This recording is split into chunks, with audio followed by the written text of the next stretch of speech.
som lile pruk akashwe ti mi khaga vas ka zapi ka san halai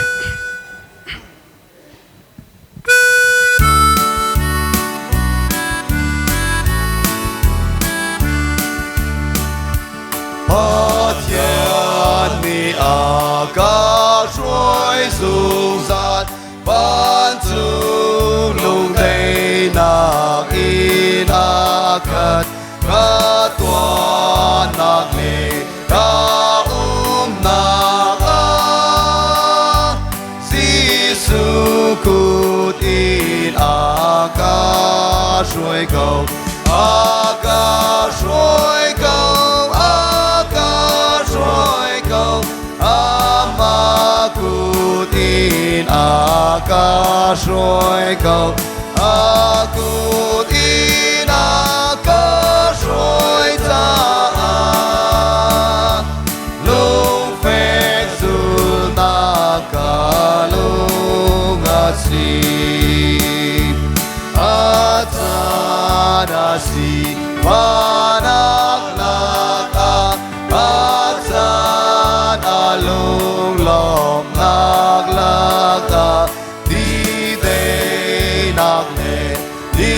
let lakak Si sukudin akashoy go Akashoy go Akashoy go Amakudin akashoy go Akutin akashoy taan Lung fezul nakalung asip Hoy panakut lay kadugaw Say dig mana kadulaw Mana nakashoy tam nangampein ka sungsan akashoy kau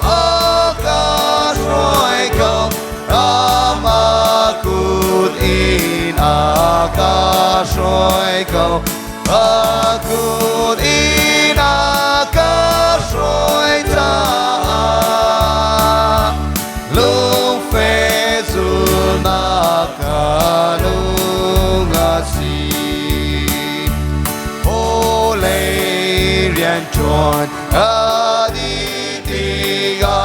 Nalian nakin katetiga Jordan naga dan pita